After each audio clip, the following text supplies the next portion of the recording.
Eto pa mga bossing ko, pwede nyong ilagay sa inyo pong ilalim ng higaan mga bossing. At magdudulot po yan mga bossing ko ng swerte.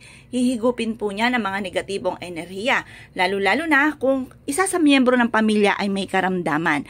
Mainam na meron kang ganyan mga bossing. Makakatulong po yan para maalis ang mga negatibo, yung naging dahilan ng karamdaman. Mainam na meron kang ganyan sa inyong kwarto.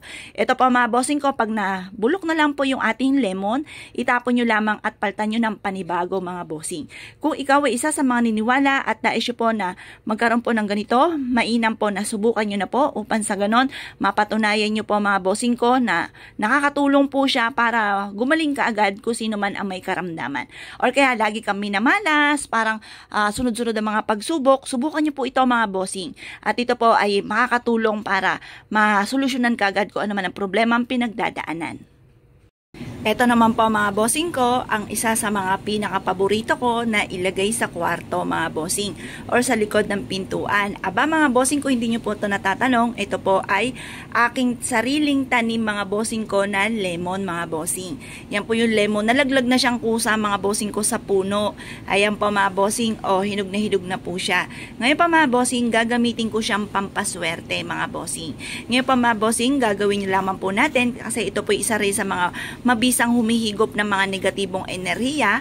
Ito pa mga bossing ko, ibubudbud lamang po natin. Ayan, budbud lang po natin mga bossing ko dyan. Ayan.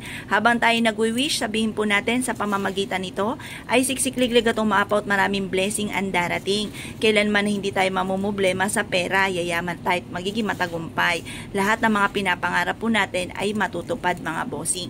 Ngayon pa mga bossing, mag-wish na kayo ng mula sa inyong pong puso at makakamtan nyo lahat ang inyong pong mga pinapangarap mga bossing. Ito pa mga bossing ko, isa sa mga simple at napaka-epektibong pamamaraan na humihigop ng mga negatibong enerhiya para maraming pera ang darating mga bossing.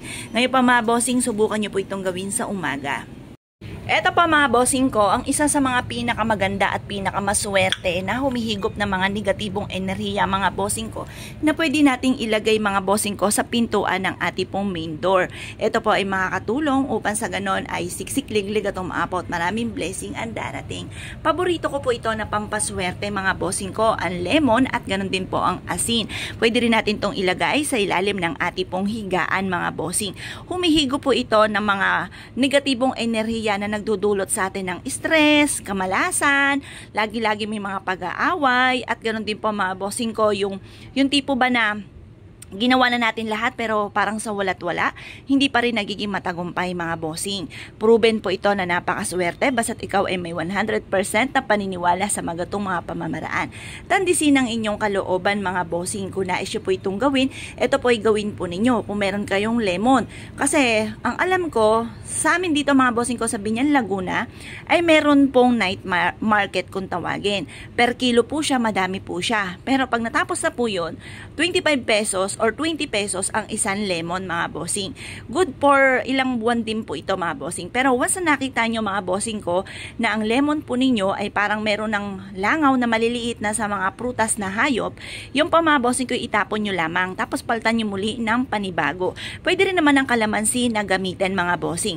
Pero kung may lemon ka, kasi nga po may nalaglag sa aming lemon mga bossing ko na tanim ko, yun po ang gagamitin po ninyo kung may lemon po kayo. Pero kung wala kayong lemon, pwede rin naman po ang pamalit po ay kalamansi mga bossing, mas mura po siya. Ngayon po mga bossing, mag-wish ka na ng mula sa inyong pong puso. Sabihin nyo po sa pamamagitan ng ganitong mga pamamaraan ay siksikliglig at umaapaw at maraming blessing ang dumating. Yumamat maging matagumpay. I-wish nyo na lahat ng gusto ninyo. Halimbawa, magkaroon ako ng negosyo na dito na ako yayaman.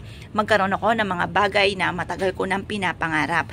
At yumaman ako at maging matagumpay. Lahat ng mga ninanais ko ay aking makamtan. Ganun po mga bossing ko. Kung kayo po isa sa mga mahilig sa mga pampaswerte at nais po itong gawin mga bossing ko, subukan nyo na po ito. Huwag ka na magpatumpik-tumpik pa at makakatulong po ito upang sa ganon ay siksikliglig at umaapaw at maraming blessing ang darating mga bossing. Gawin nyo po ito sa umaga mga bossing ko ng mga bandang 6:30 or kaya po alas 7. Matatapos ang ating mga pampaswerte hanggang alas 8 lamang po mga bossing ko ng umaga. Kaya kung kayo po naniwala at nais po itong gawin, asya mga bossing, good luck po sa inyo po lahat.